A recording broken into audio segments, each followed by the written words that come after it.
መጽሐፈ መክብብ ምዕራፍ 4 እኔም ተመለሱ፣ ከፀሐይ በታችም የሚደረገውን ግፍ ሁሉ አየሁ።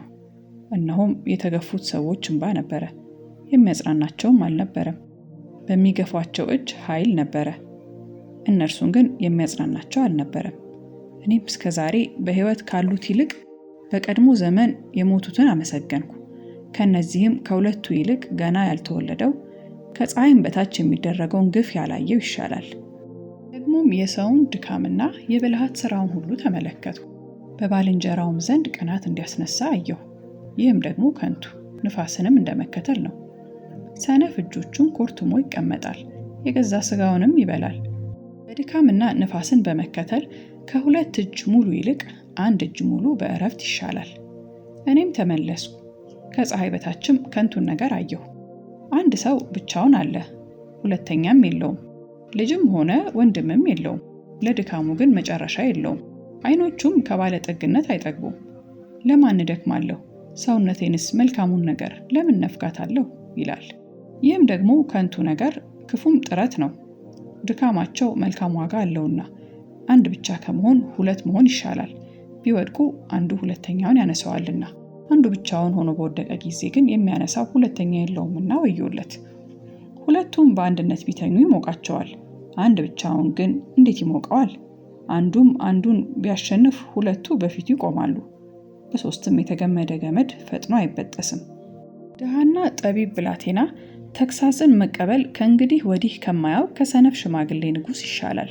ምንም በመንግስቱ አገር ደግሞ ችግረኛ ሆኖ ቢወለድ ከግዞቱ ቤት ወደ መንግስት ወጥቷልና። ከፀሐይ በታች የሚሄዱትን ሕያዋን ሁሉ በእርሱ ፋንታ ከሚነሳው ከሌላው ጎበዝ ጋር ሆነው አየሁ። ከእርሱ በፊት የተገዙለት ሕዝብ ሁሉ አይቆጠሩም፣ የሚመጡት ግን በእርሱ ደስ አይላቸውም። ይህም ደግሞ ከንቱ ነፋስንም እንደመከተል ነው። መጽሐፈ መክብብ ምዕራፍ 5 ወደ እግዚአብሔር ቤት በገባህ ጊዜ እግርህን ጠብቅ። ለመስዋዕት መቅረብ ከሰነፎች መስዋዕት ይበልጣልና፣ እነርሱም ክፉ እንዲያደርጉ አያውቁምና። እግዚአብሔር በሰማይ አንተም በምድር ነህና በአፍህ አትፍጠን። በእግዚአብሔርም ፊት ቃልን ይናገር ዘንድ ልብህ አይቸኩል። ስለዚህም ቃልህ ጥቂት ትሁን። ሕልም በሥራ ብዛት ይታያል፣ እንዲሁ የሰነፍ ድምፅ በቃሉ ብዛት ይሰማል። ሰነፎች ደስ አያሰኙትምና ለእግዚአብሔር ስዕለት በተሳል ጊዜ ትፈጽመው ዘንድ አትዘግይ። የተሳልከውን ፈጽመው። ተስለህ የማትፈጽም ብትሆን ባትሳል ይሻላል።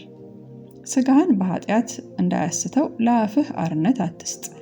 በመልአክም ፊት ስህተት ነበረ አትበል። እግዚአብሔር በቃልህ ይቆጣ ዘንድ የእጅህንም ሥራ ያጠፋ ዘንድ ስለምን ትሻለህ? ብዙ ሕልም ባለበት ዘንድ እንዲሁ ደግሞ ብዙ ቃል ባለበት ስፍራ በዚያ ብዙ ከንቱ ነገር አለ። አንተ ግን እግዚአብሔርን ፍራ። ከፍ ካለው በላይ ከፍ ያለ ይመለከታልና፣ ከእነርሱም በላይ ደግሞ ሌሎች ከፍ ይላሉና።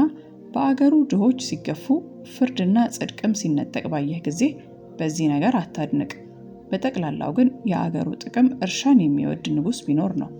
ብርን የሚወድ ሰው ብርን አይጠግብም፣ ባለጠግነትንም የሚወድ ትርፉን አይጠግብም። ይህም ደግሞ ከንቱ ነው። ሀብት ሲበዛ የሚበሉት ይበዛሉ። ሀብቱን በዓይኑ ብቻ ከማየት በቀር ለባለቤቱ ምን ይጠቅመዋል?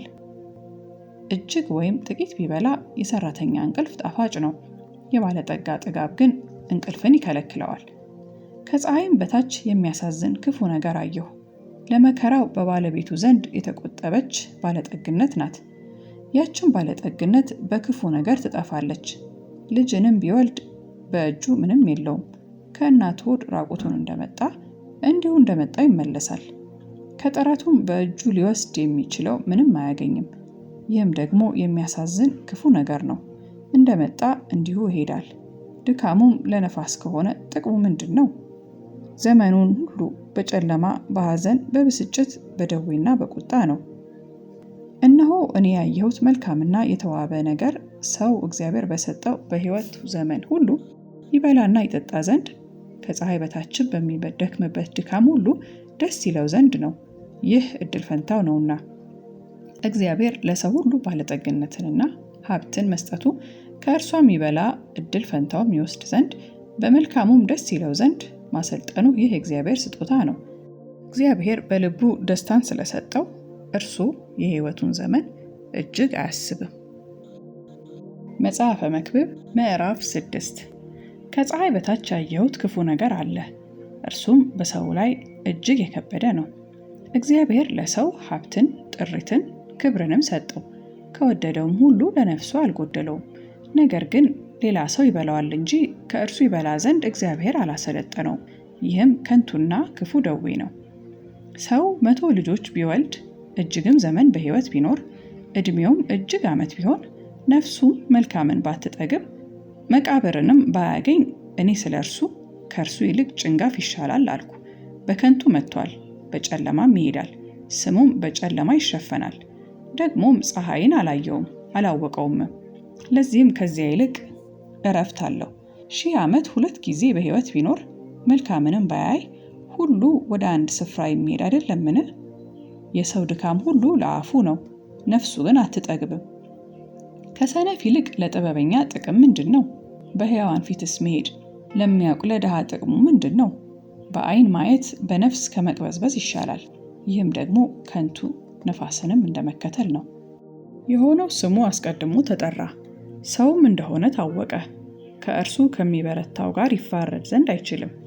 ከንቱን የሚያበዛ ብዙ ነገር አለና ለሰው ጥቅሙ ምንድን ነው? ሰው በከንቱ ወራቱ ቁጥርና እንደ ጥላ በሚያሳልፈው ዘመኑ በሕይወቱ ሳለ ለሰው የሚሻለውን የሚያውቅ ማን ነው? ወይስ ለሰው ከፀሐይ በታች ከእርሱ በኋላ የሚሆነውን ማን ይነግረዋል?